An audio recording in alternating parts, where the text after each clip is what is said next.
উসমান রাদিয়াল্লাহু আনহুর মতো ধনী হতে কোনো সমস্যা আছে, আপত্তি আছে? একটা আমল তার জীবনী থেকে পাওয়া যায়, এটা পড়ে আমার কাছে এত নিজেকে এত ছোট মনে হচ্ছে, কাশ যদি এই আমলটা আমি করতে পারতাম। বলে দেব, চেষ্টা করছি যে করার, আপনারাও করার চেষ্টা করেন।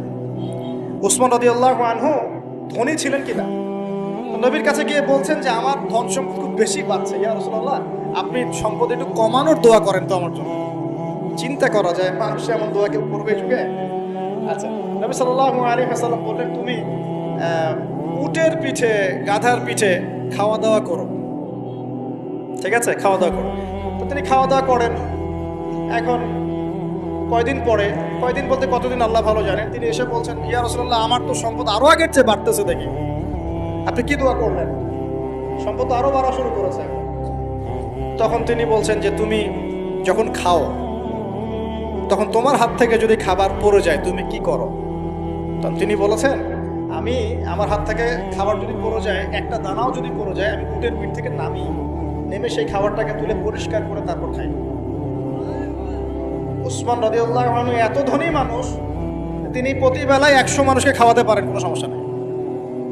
তিনি একাই তাবুকের যুদ্ধে 30,000 সৈন্যের দায়িত্ব নিয়েছেন। 30,000 সৈন্য 3 মাস যাবে, যাত্রা বিরতি করবে, খাবে দাবে, তাদের ঘোড়া অস্ত্রশস্ত্র সব দায়িত্ব একজন ব্যক্তি বহন করেছেন, উসমান রাদিয়াল্লাহু আনহু। কত বড় ধনী আপনি চিন্তা করেন। উনার মতো ধনী কোনো পররাষ্ট্রমন্ত্রী নাই পৃথিবীতে, কোনো বিশ্ব নেতাও নাই ওনার মতো ধনী, এখন কেউই নাই। আর উনি কিন্তু তার এই ধন সম্পদ সুদের মধ্য দিয়ে অর্জন করেন নাই, তার ধন সম্পদ দুর্নীতির মধ্য দিয়ে অর্জন করেন নাই। তার ধন সম্পদ তিনি কিন্তু এই যে অন্যের সম্পদ অন্যায়ভাবে দখল করে অর্জন করেন, তিনি সম্পদ অর্জন করেছেন বৈধ পন্থায়, হালাল ব্যবসা করেছেন নাকি না?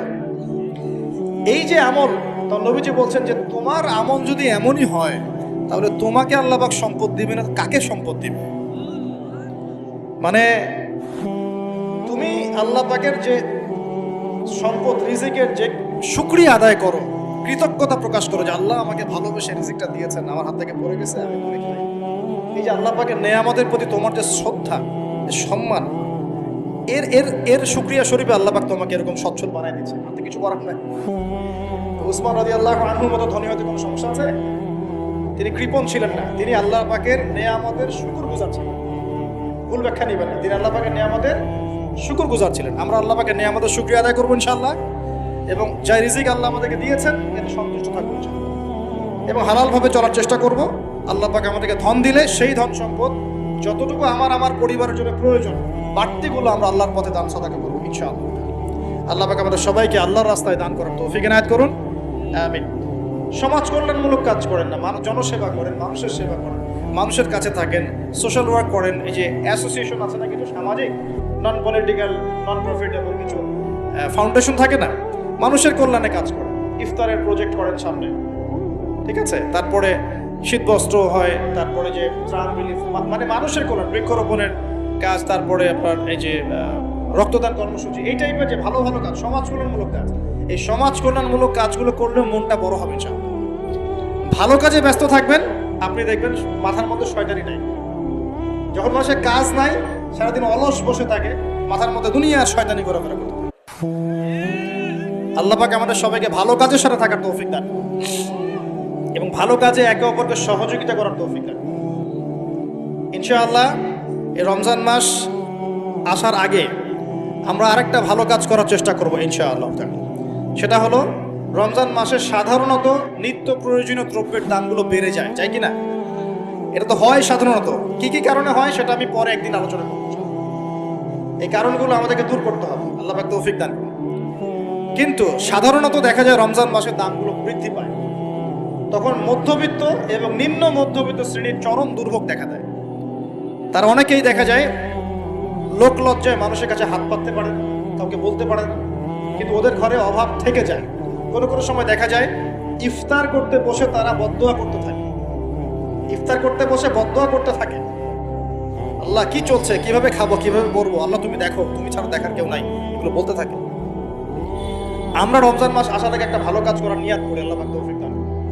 আমাদের মধ্যে যারা সামর্থ্যবান আছি, আমাদের মধ্যে যারা সামর্থ্যবান, খেয়ে পরে বাঁচতে পারি 3 বেলা, আমরা আমাদের রমজান মাসের বাজার তো করব, পাশাপাশি চেষ্টা করব প্রত্যেক ভাই অন্তত একটা করে পরিবারের দায়িত্ব নেওয়ার জন্য।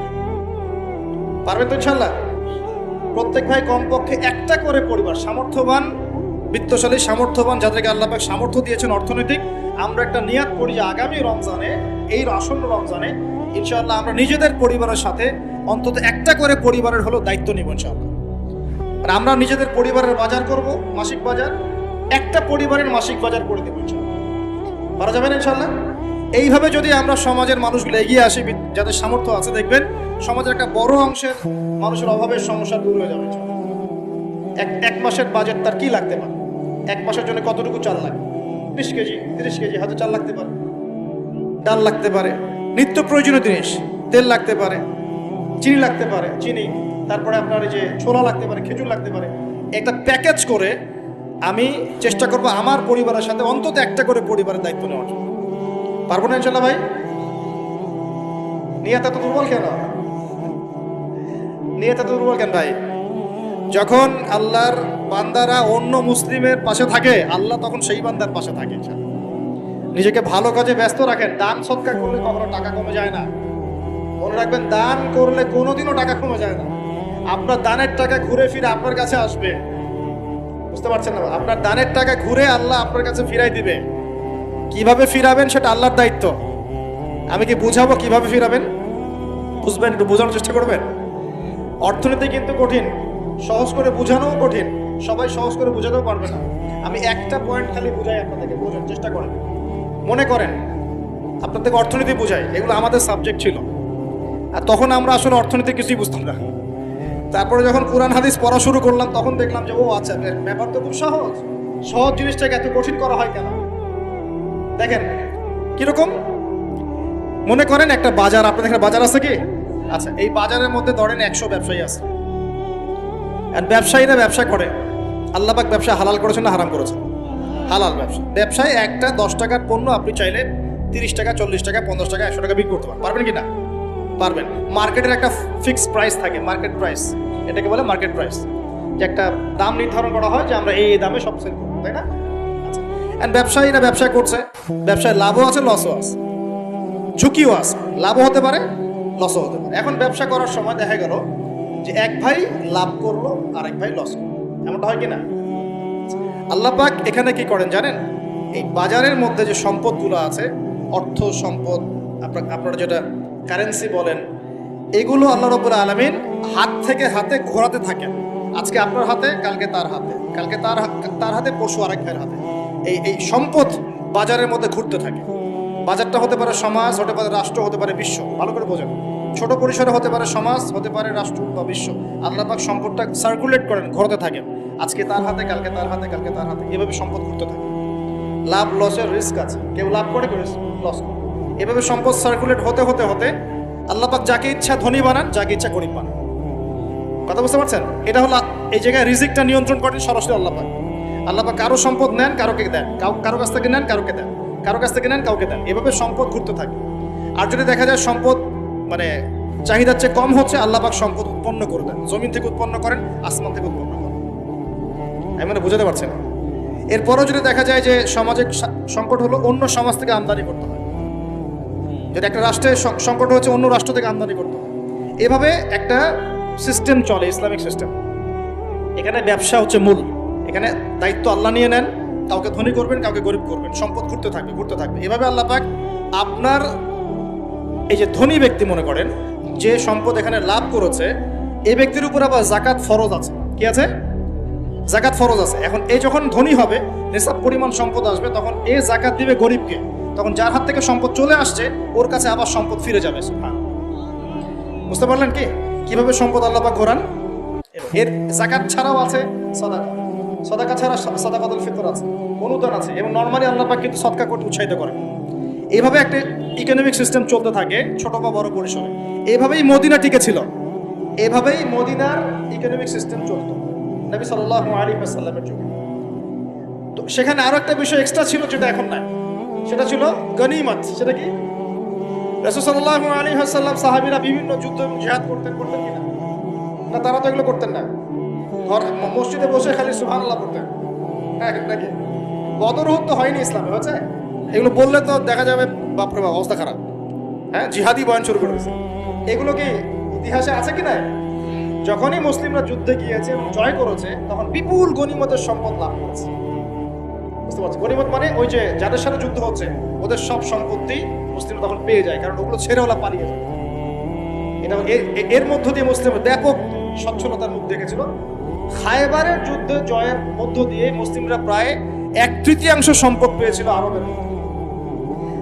জাজিরাতুল আরবের 1/3 সম্পদ শুধু খায়বার যুদ্ধ জয়ের মধ্য দিয়ে লাভ করা হয়েছে। ওইটা তো নাই, এখন ক্লোজড। আমি ওগুলো বাদ দিয়ে এই সিস্টেমগুলোর কথা বললাম, সাদাকা, ব্যবসা ইত্যাদি। তার মানে ইসলামিক ইকোনমিক সিস্টেমের মধ্যে আল্লাহ পাক সম্পত্তি নিয়ন্ত্রণ করছেন এবং কাউকে ধনী বানাচ্ছেন, কাউকে গরিব করছেন। সম্পদ হাতে হাতে ঘুরছে, যে ধনী সে আবার যাকাত দিচ্ছে, তখন গরিবের কাছে ধনীর সম্পত্তি চলে আসছে। বুঝতে পারছেন কি ভাই কিছু? আচ্ছা, কঠিন হচ্ছে আলোচনা মনে হয়। আচ্ছা, একটু কঠিন শোনেন। খালি কি আর উঠে উঠবস করা, ঢেলে দেই, চা খাই, কফি খাই শুনলে হবে? হ্যাঁ, এগুলো শুনলে হবে খালি? ভালো করে শুনি ইনশাল্লাহ। এখন চলমান সিস্টেমে কি সমস্যা? যখন আপনি ব্যবসাটাকে গুটিয়ে নিয়ে সুদটাকে প্রাধান্য দিচ্ছেন, সুদের মধ্যে কি লাভ লস দুটা রিস্ক আছে, ঝুঁকি আছে কোনো? সুদে আপনি যখন খান, আপনি কি বলেন যে ঠিক আছে আমি 100 টাকা নিলাম, ব্যবসায় লাভ হলে আমি দিব 50%, লস হলে 50%। এটা তো সুদ না, এটা তো সুদ না। এটা কি সুদ? যখন আপনি বলেন যে আমি 100 দিয়েছি, আমাকে 110 দেওয়া লাগবে, 100 দিয়েছি আমাকে 110ই দেওয়া লাগবে, আপনি তো লসের রিস্ক নিবেন না? নিবেন? সুদখোর কি লসের ঝুঁকি নিবে নাকি লাভের শর্তে টাকা দিবে? এখন যখন আপনি লাভ লসের ঝুঁকি নিচ্ছেন না, তখন একজন লাভ করা একজন লস করার কোনো সিস্টেম বাজারে থাকছে না। তখন সম্পদ ধনিক শ্রেণীর হাতে পুঞ্জীভূত হচ্ছে, তারা আস্তে আস্তে ধনী হতে থাকবে, গরিবরা আস্তে আস্তে গরিব হতে থাকবে। আবার যাকাত দিবে না, তখন ওই সম্পদ আবার গরিবের কাছেও ফিরে আসবে।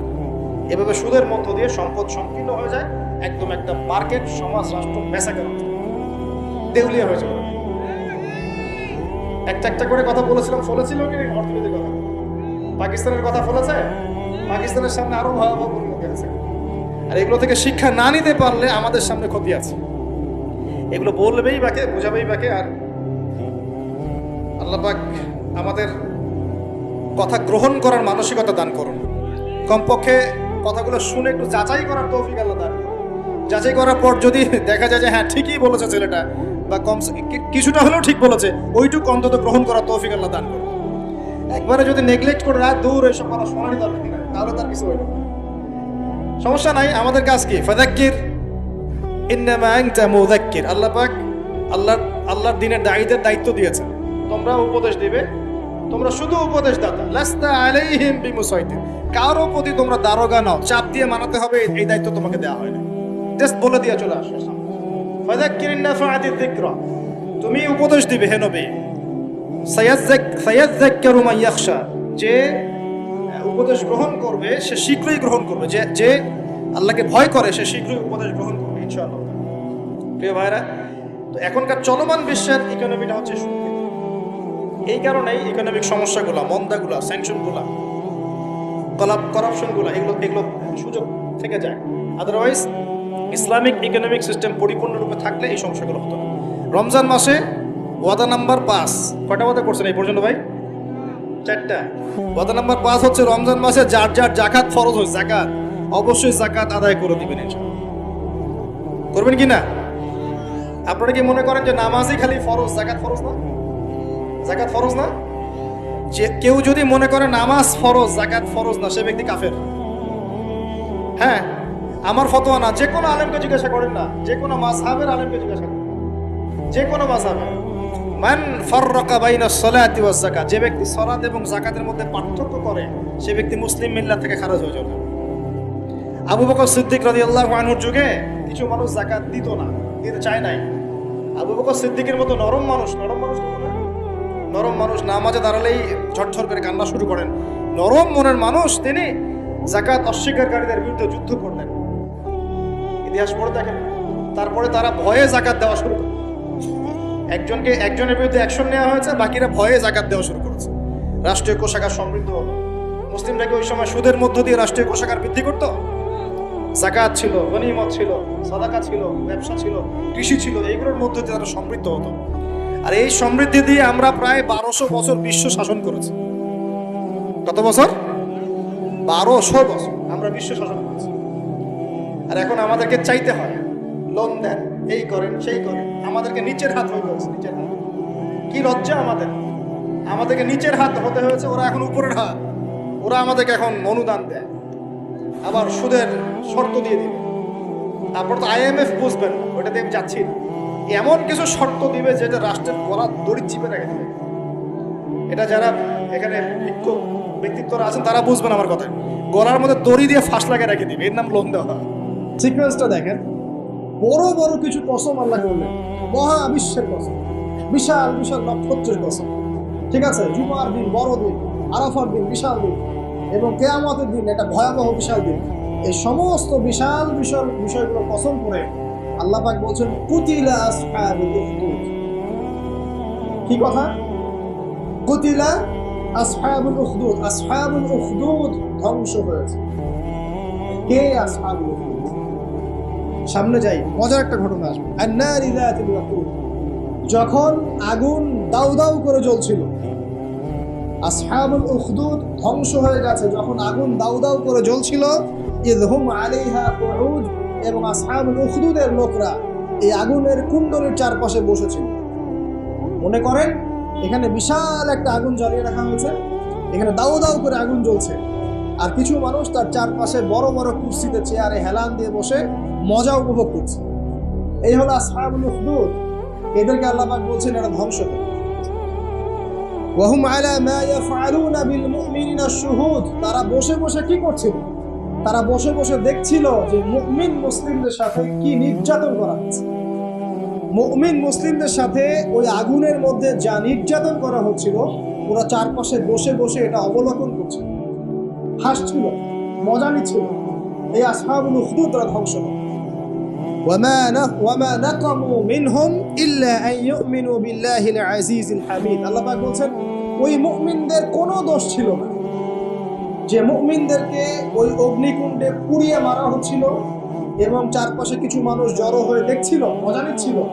আসহাবুল উখদুদ, ওই মুমিনদের কোনো দোষ ছিল না, শুধু একটা অপরাধ তাদের দৃষ্টিতে। কি সেটা?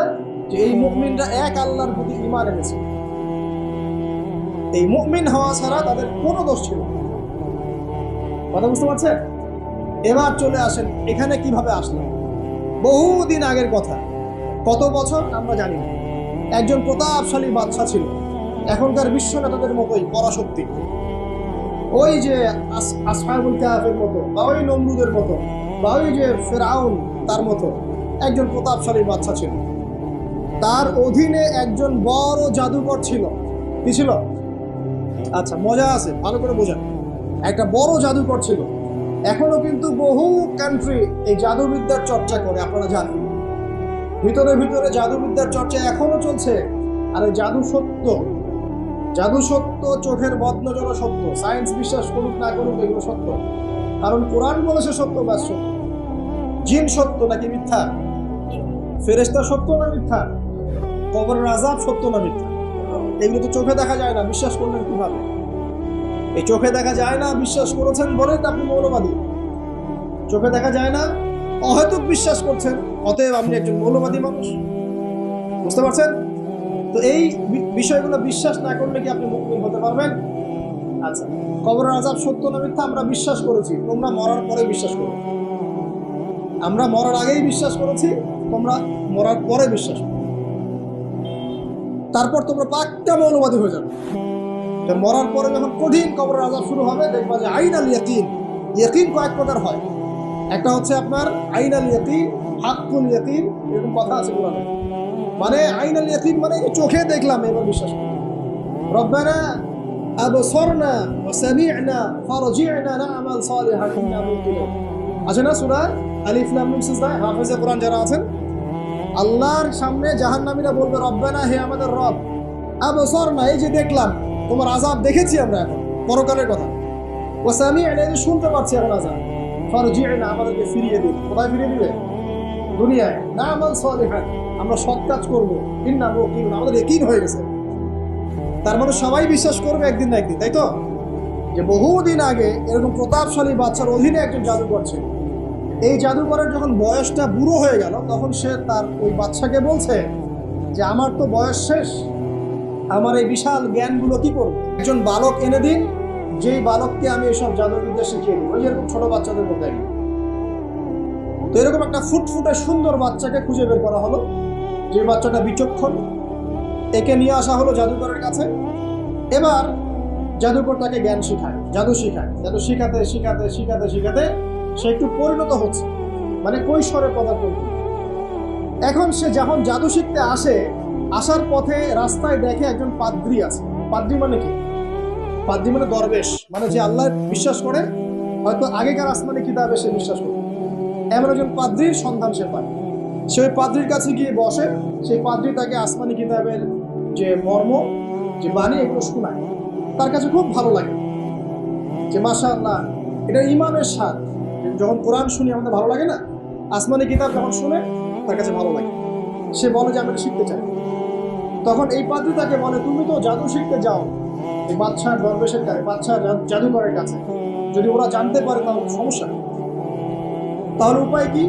যখন তুমি ওখানে যাবে, যখন দেরি হয়ে যাবে, তখন বলবে বাসার থেকে বের হতে দেরি হয়েছে, বাসার থেকে বের হতে দেরি হয়েছে। আর আমার এখানে বসে যখন বাসায় যাবে, তখন বাসায় গিয়ে বলবে যে ওখান থেকে, ওই যে জাদুকরের কাছ থেকে আসতে দেরি হয়েছে। মানে কৌশল অবলম্বন করতে তিনি শিক্ষা দেবেন।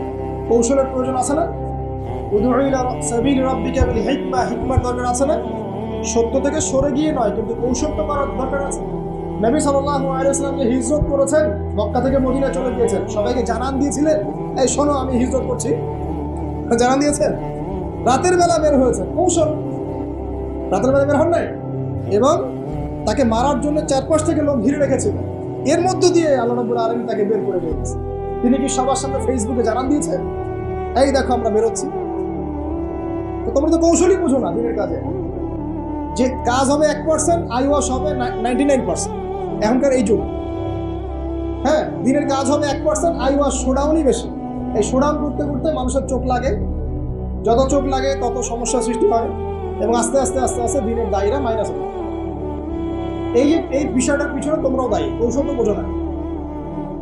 তো স্মার্ট এবং বিচক্ষণ মুসলিমদের বড় অভাব আছে এখন।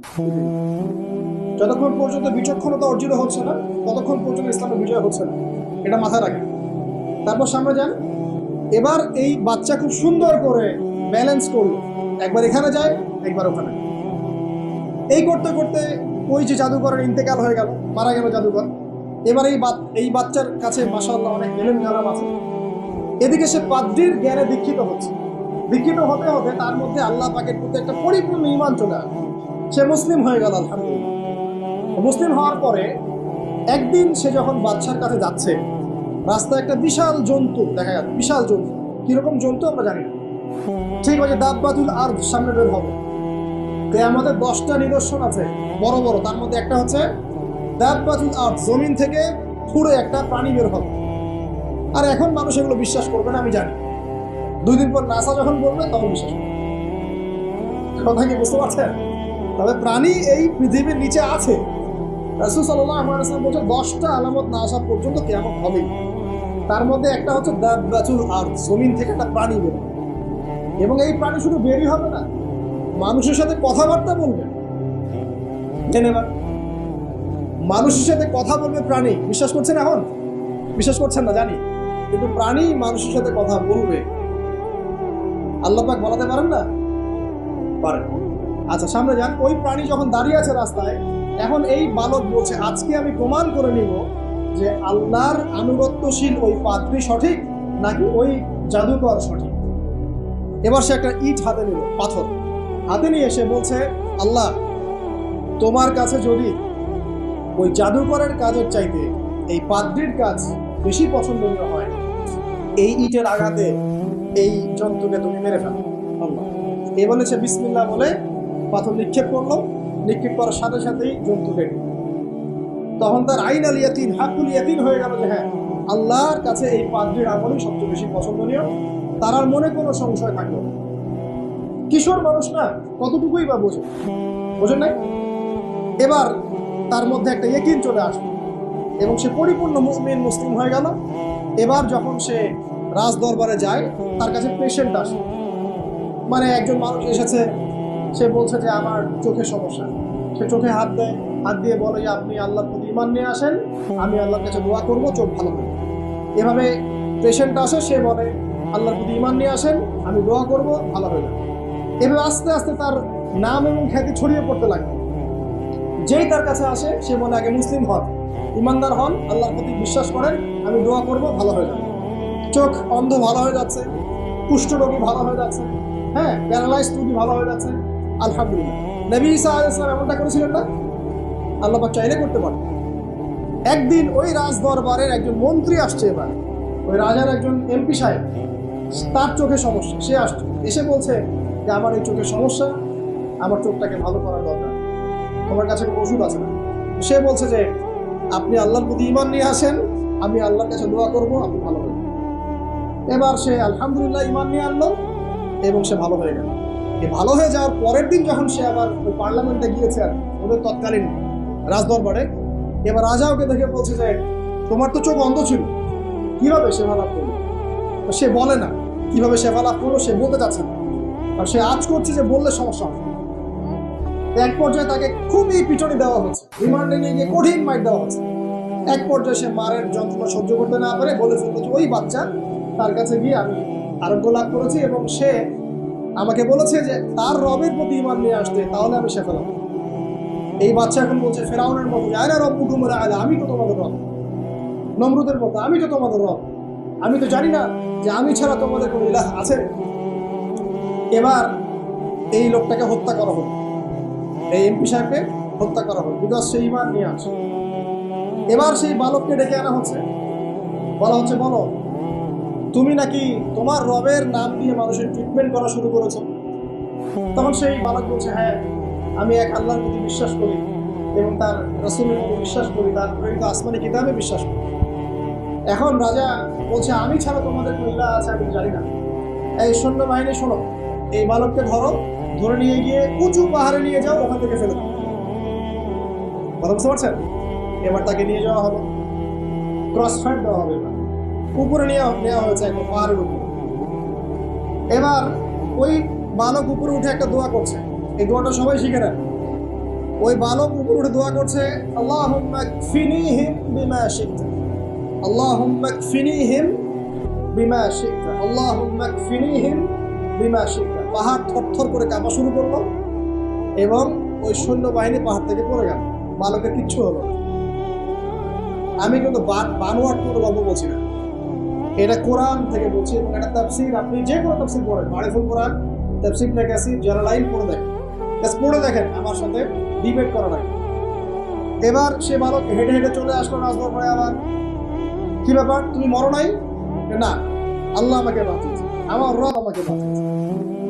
আবার পাঠানো হচ্ছে আরেক দল সেনাবাহিনীকে নিয়ে, যাও এবার ওকে সমুদ্রে নিয়ে, সমুদ্রের মাছ সমুদ্রে ডুবিয়ে দিল।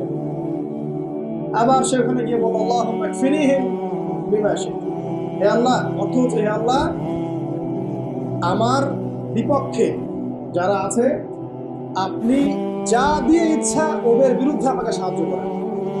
অর্থ হচ্ছে আল্লাহুম্মা কফিনিহিম বিমা শি'তা, আল্লাহ আপনি আমার জন্য যথেষ্ট হয়ে যান, ওদের বিরুদ্ধে আমার জন্য যথেষ্ট হয়ে যান, যা ইচ্ছা তাই দিয়ে আপনি হেদায়েত করুন, মানে আমাকে হেফাজত করুন। ঠিক আছে? আল্লাহুম্মা কফিনিহিম বিমা শি'তা, ছোট্ট দোয়া। এবার ওই সমুদ্র উত্তাল হওয়া শুরু করলো এবং ওরা জাহাজ থেকে পড়ে গেল। এই বাচ্চা সেফলি আবার চলে আসলো রাজদরবারে। বিশ্বাস করছেন না? চলে আসলো। এবার আসার পরে বলছে শোনেন, আমাকে এভাবে মারতে পারবে না, আমাকে এইভাবে মারা যাবে না, আমি আপনাদেরকে বলে দিচ্ছি কিভাবে আপনি আমাকে মারতে পারবেন। তো বাচ্চা বলছে কিভাবে মারতে পারবো বলো?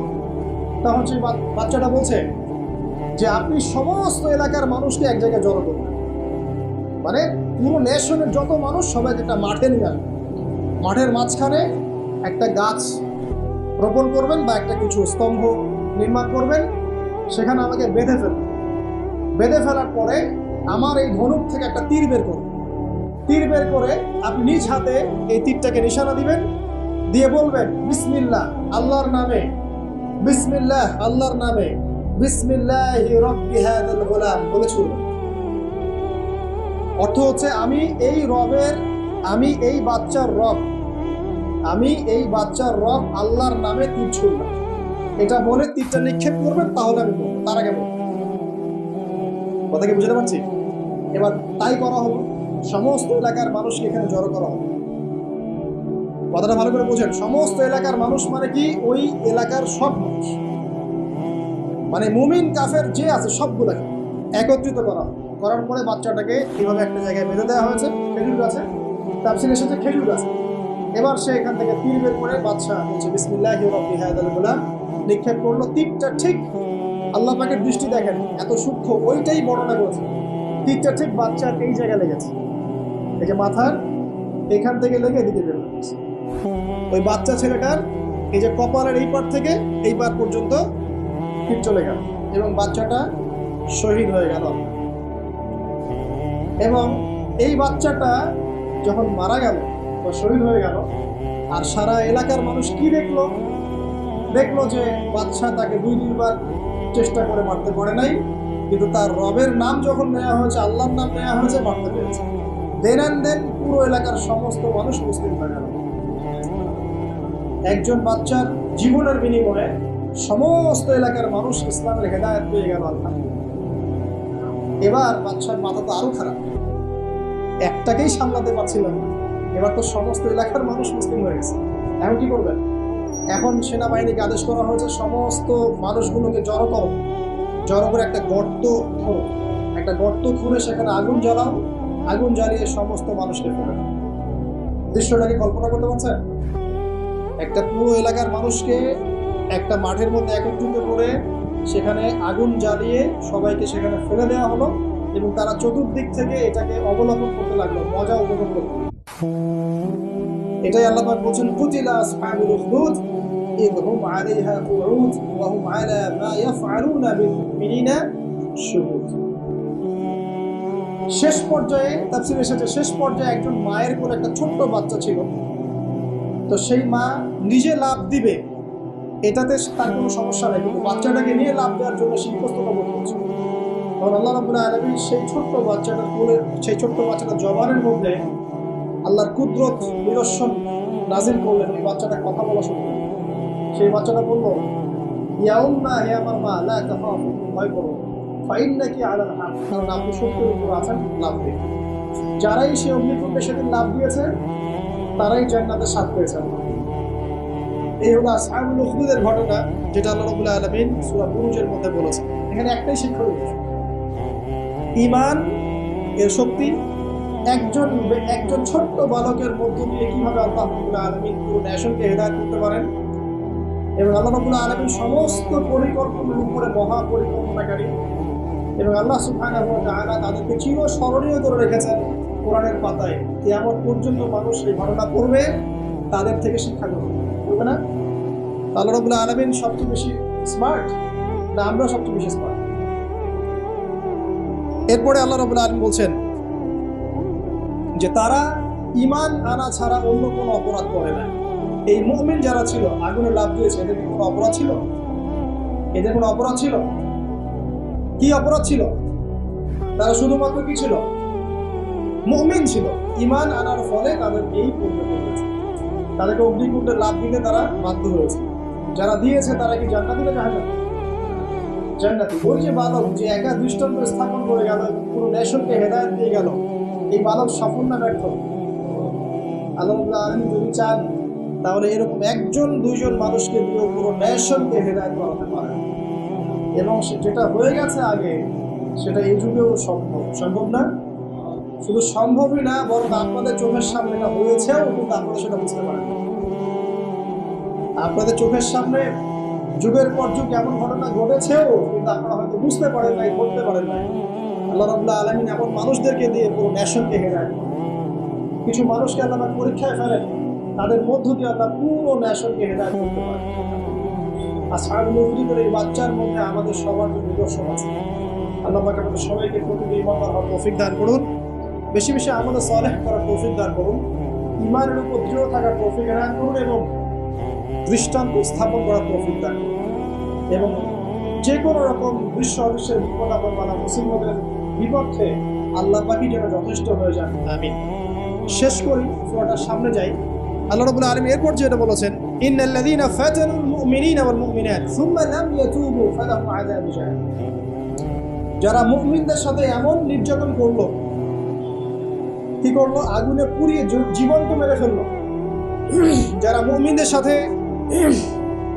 এমন দৃষ্টান্ত স্থাপন করলো, নির্যাতন করলো, ফিতনায় ফেললো এবং তওবা করে ফিরেও আসলো না, আল্লাহ পাক বলছেন নিশ্চয়ই তাদের জন্য যন্ত্রণাদায়ক শাস্তি আছে জাহান্নাম।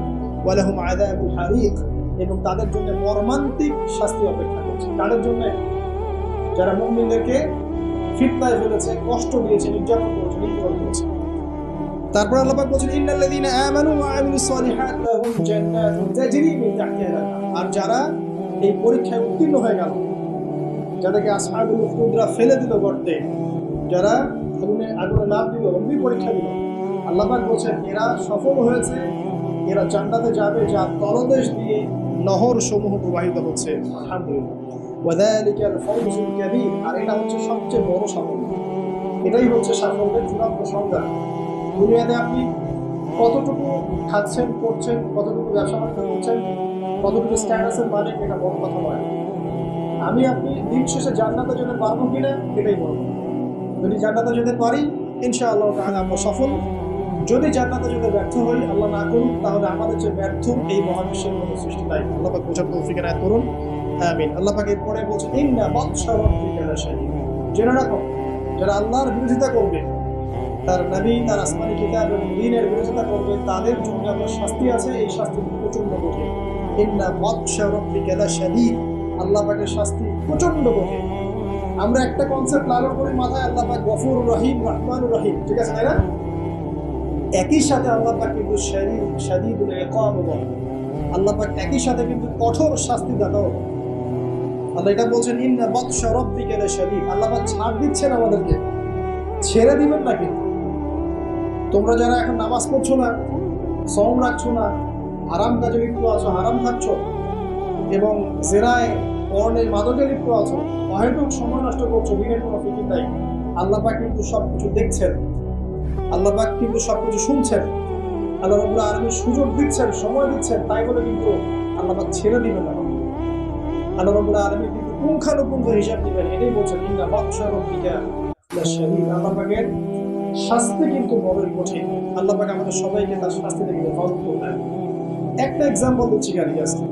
আবু তালেব নাম শুনেছেন? কে ছিল? রাসূল সাল্লাল্লাহু আলাইহি ওয়াসাল্লামের চাচা। দীর্ঘদিন, বছরের পর বছর তিনি নবী সাল্লাল্লাহু আলাইহি ওয়াসাল্লামকে সাপোর্ট করেছেন। যদিও তিনি মুসলিম হননি, কিন্তু সাপোর্ট করেছেন, financial support, social support, support দিয়েছেন।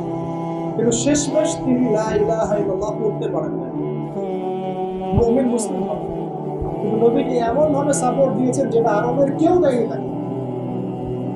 তাহলে এই ব্যক্তি কি পাবে পরকালে? সাহাবীরা জিজ্ঞাসা করছেন আপনার চাচার কি হবে পরকালে? রাসূলুল্লাহ সাল্লাল্লাহু আলাইহি ওয়াসাল্লাম বলেছেন আমার চাচা আমাকে অনেক অনেক খেদমত করেছে, উপকার করছে দিনের জন্য, কিন্তু ঈমান নিয়ে আসে নাই। যদি সে ঈমান নিয়ে আসতো আমি তার প্রতি সুপারিশ করতাম। তিনি চাচাকে বলেছিল খালি একবার বলেন লা ইলাহা ইল্লাল্লাহ, আমি আপনার জন্য আল্লাহর কাছে সুপারিশ করব। আবু জাহেলের সুন্নতগুলো কিন্তু এখনো চালু আছে। দেখবেন সুযোগ পেলেই মানুষ রাসূলুল্লাহ সাল্লাল্লাহু আলাইহি ওয়াসাল্লাম পবিত্র চরিত্র নিয়ে কথা বলে। তো যারা অজ্ঞ তাদের ব্যাপারে আমাদের আফসোস অতটা নয় যতটা আমাদের এই মুসলিম যুবকদেরকে নিয়ে আমাদের আফসোস। মুসলিম পরিবারে জন্মগ্রহণ করার পরেও আজ পর্যন্ত কেউ রাসূলের জীবনী পড়ে দেখলো না। আজ পর্যন্ত রাসূলের সুন্নাত ফলো করার সুযোগ হলো না, তৌফিক হলো না। 5 ওয়াক্ত নামাজটুকু পড়তে পারছেন না, দাড়িটা ছাড়তে পারছেন না, টাকনুর উপরে কাপড় উঠাতে পারছেন না, হারাম রিজিক ছাড়তে পারছেন না, মাদক ছাড়তে পারছেন না। অথচ আপনি রাসূলুল্লাহ সাল্লাল্লাহু আলাইহি ওয়াসাল্লাম, আপনার জন্যই আমার জন্যই নবী সাল্লাল্লাহু আলাইহি ওয়াসাল্লাম কালকে আমাদের মাঠে সুপারিশ করবে ইনশাআল্লাহ। তো সুপারিশ পেতে হলে তো যোগ্য হতে হবে নাকি? একটা সুপারিশ পেতে হলে তো যোগ্য হতে হবে। যোগ্যতা কি? এক বাক্য উত্তর হচ্ছে আপনার 24 ঘন্টাকে আপনি নবী সাল্লাল্লাহু আলাইহি ওয়াসাল্লামের সুন্নাতে ঢেলে সাজাবেন। একদম উঠবেন, বসবেন, খাবেন, চলবেন, ফিরবেন, কথা বলবেন, নামাজ পড়বেন, যত কাজ আছে সব হবে কার তরিকায়? রাসূল সাল্লাল্লাহু আলাইহি ওয়াসাল্লামের তরিকায়। যদি এটা শিখতে না পারেন, ওই যে আল্লাহর রাস্তায় সময় দিচ্ছে ভাইরা, 3 দিন 7 দিন 40 দিন চলে যান, দেখবেন 40 দিনের মধ্যে আপনাকে সুন্নত শিখে বাসায় বানাতে হবে। এমন কোন জামাত নাই যেটা 100% পরিশুদ্ধ আছে। তো ওই বিতর্কিত বিষয়গুলো ছাড়েন, বিতর্কিত বিষয়গুলো আপাতত ছেড়ে দেন।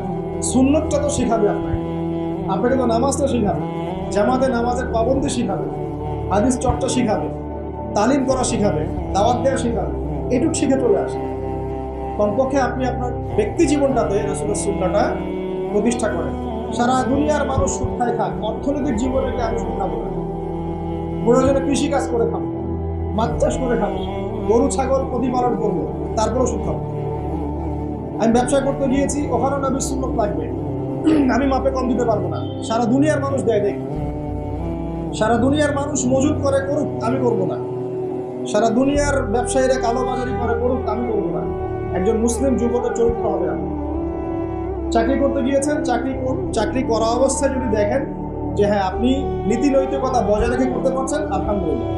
যদি দেখেন এখানে আপনি ইসলামে টিকতে পারছেন না, রিজাইন দিয়ে চলে আসেন, এসে নিজস্ব প্রজেক্ট তৈরি করেন।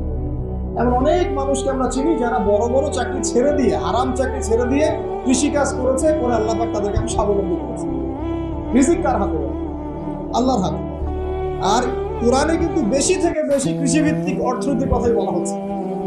দেখবেন কোরআন পড়ে দেখবেন বেশি থেকে বেশি কৃষিভিত্তিক অর্থনীতির কথাই বলা হচ্ছে এবং ব্যবসার কথা বলা হচ্ছে। এর মানে এই না আপনি চাকরি করতে পারবেন, পারবেন যদি আপনি চাকরি করা অবস্থায় কোরআন সুন্নাহ ফলো করতে পারেন, আলহামদুলিল্লাহ। যদি না করেন, প্রতিবন্ধকতা থাকে, একেবারেই পারছেন না, দেয়ালে পিঠ থেকে যাচ্ছে, ছেড়ে দেন। পরকালটাকে ইহকালের জন্য নষ্ট করে দেন। আল্লাহ পাক বোঝার তৌফিক দান। এবার সমাজ চালাবেন, এখানেও রাসূলের সুন্নাহ প্রয়োজন আছে। মন করা সুন্নত দিয়ে সমাজ সংস্কার হবে, রাসূলের সুন্নত দিয়ে সমাজ সংস্কার হবে ইনশাআল্লাহ। দাওয়াতি কাজ করবো, সেখানেও রাসূলের সুন্নত লাগবে। মন করা স্টাইলে দাওয়াতি কাজ করা যাবে। যেটা বলবো, যেটা করব, যেটা মানুষের জন্য কল্যাণকর মনে করবো, এটা রাসূলের পক্ষ থেকে দলিল থাকতে হবে। আল্লাহ পাক আমাদেরকে বোঝার তৌফিক দান করুন, আমিন। এবং এখানে শৈথিল্যতা প্রদর্শন করা যাবে না। আমাদের ক্ষেত্রে গোল আলুর মার্কা সব তরকারি দিয়ে চলে, এমন ছবি হবে। আবার খুব চরমপন্থী, মানে পান থেকে চুল খসলেই একজনকে খারাপি ফতোয়া দিয়ে একদম ভিতরে ঢুকাই দিচ্ছে, এইসব চলবে। মধ্যমপন্থী তরিকা লাগবে। ওয়াকাযালিকা জাআলনাকুম উম্মাতান ওয়াসাতা। আল্লাহ পাক বলছেন এভাবেই আমি তোমাদেরকে মধ্যমপন্থী উম্মত করেছি। মধ্যমপন্থী উম্মত, যারা শৈথিল্যতা প্রদর্শন করবে না, আবার চরমপন্থীও হবে। চরমপন্থায় কি কোনো লাভ হয়? চরমপন্থায় কি ইসলামের উল্টা ক্ষতি হচ্ছে? আবার শৈথিল্যতাবাদী প্রদর্শন, ওই আকীদায় চলে গেলে সমস্যা। তখন দেখা যাবে হারাম হালাল সব গুলায় ফেলছে, আর একটা গোলালু মার্কা কনসেপ্ট নিয়ে কবরে যাওয়া লাগতেছে। আল্লাহ পাক বোঝার তৌফিক দান করুন, আমিন। এক কথায় প্রিয় ভাইরা, ওই কিয়ামতের মাঠে রাসূলুল্লাহ সাল্লাল্লাহু আলাইহি ওয়াসাল্লামই একমাত্র সত্তা যিনি পুরো উম্মার জন্য সুপারিশ করবেন ইনশাআল্লাহ।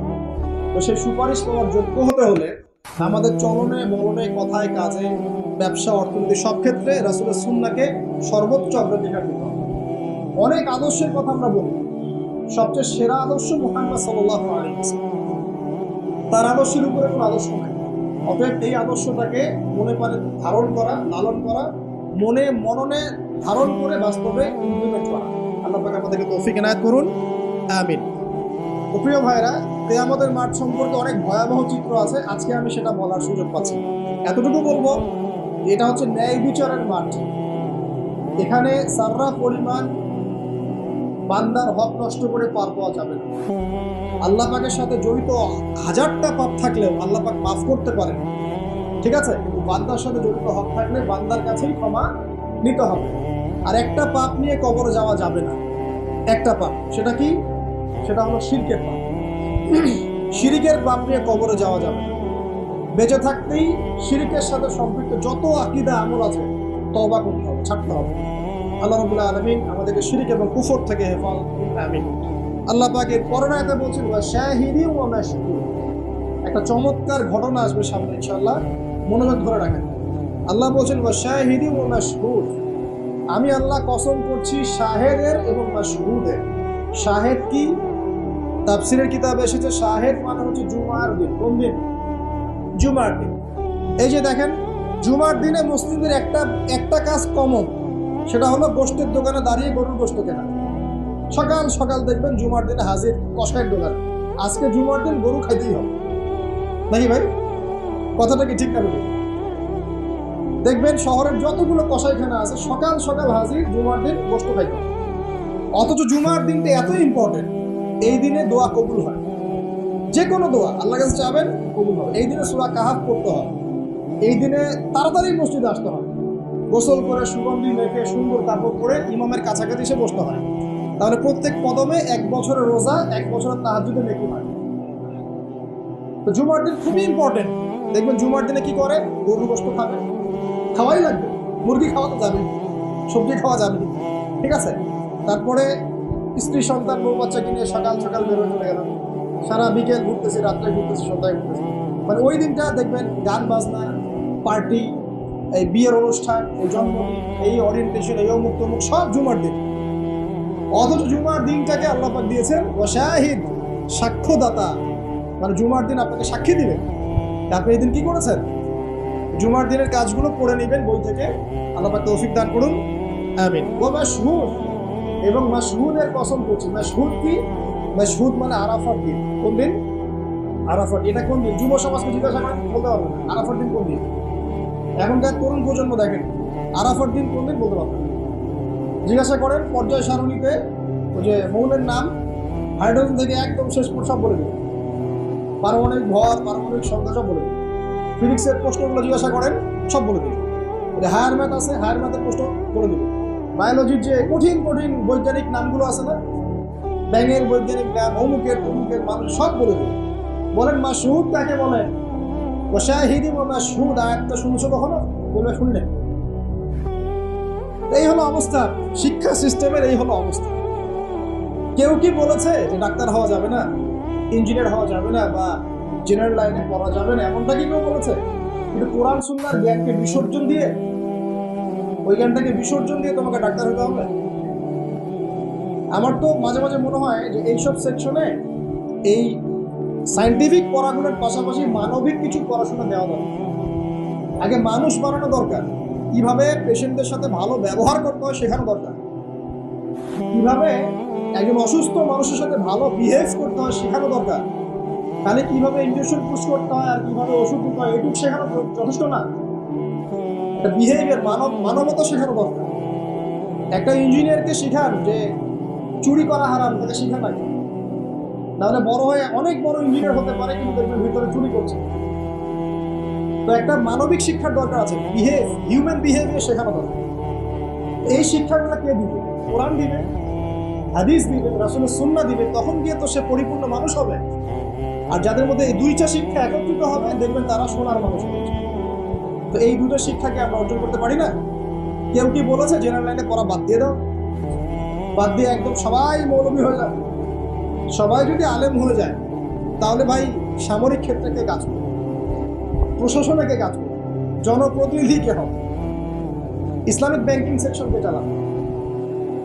ঠিক আছে না? সব সেকশনে মানুষের প্রয়োজন আছে না? তো সব সেকশনে মানুষের দরকার আছে, কিন্তু সেই মানুষগুলোর আত্মাটাকে কোরআন সুন্নাহর আধ্যাত্মিকত্ব দিয়ে ঢেলে সাজাতে হবে। আল্লাহ পাক তৌফিক এনায়েত করুন। যদি অমুসলিম হয়, অমুসলিম হওয়ার পরেও যদি সে তার ধর্ম মেনে চলে দেখবেন সেও কিন্তু ভালো মানুষ হবে।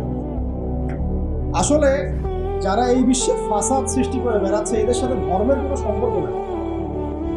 যারা এই বিশ্বে ফাসাদ সৃষ্টি করছে এদের সাথে আসলে ধর্মের কোনো সম্পর্ক নাই। সে যদি সত্যিকার অর্থেই তার ধর্ম পালন করতো তাহলে কিন্তু সে তার ধর্মের প্রতি অনুগত থাকতো। কোনো ধর্ম কি বলেছে বিনা বিচারে বা নিষ্পাপ মানুষকে হত্যা করো? কোনো ধর্ম, একটা রিলিজন আমাকে দেখান যে বলেছে মিথ্যা কথা বলো, হারাম খাও, সুদ খাও, বেপরদায় চলো, নগ্ন হয়ে চলো? একটা ধর্ম বলেছে? তাহলে প্রত্যেকটা ধর্মের মূল কথাগুলো কিন্তু মোটামুটি একরকম। সবাই যদি সবার ধর্ম মেনে চলে কোনো সমস্যা নেই।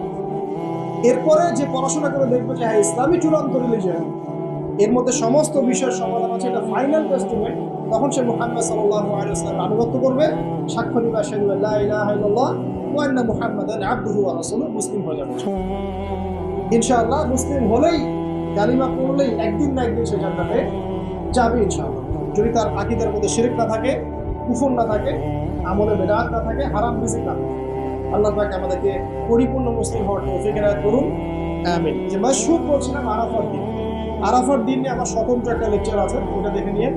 আরাফার দিনের ফজিলত, এর যে তাৎপর্য, এবং এই দিনে নবী সাল্লাল্লাহু আলাইহি ওয়াসাল্লামের একটা বিদায় হজের ভাষণ আছে, এটা নিয়ে আমি স্বতন্ত্র একটা খুতবা দিয়েছি, শুনে নেবেন ইনশাআল্লাহ। আর বাসায় গিয়ে অবশ্যই আর রাহিকুল মাহতুম বইটা পড়বেন, এখানে সমস্ত বিষয়গুলো লেখা আছে। এই তিনটা কসম, পুরো মহাবিশ্বের কসম, তারপরে হচ্ছে কিসের, কিয়ামত দিবসের কসম, আর এই যে জুমা এবং আরাফার দিবসের কসম, কসমগুলো কি বড় বড় না ছোট ছোট? বিশাল বিশাল কসম, মানে বিশাল বিশাল কসম নিয়ে আল্লাহ রাব্বুল আলামিন এখন একটা বড় ঘটনা বলতে যাচ্ছে।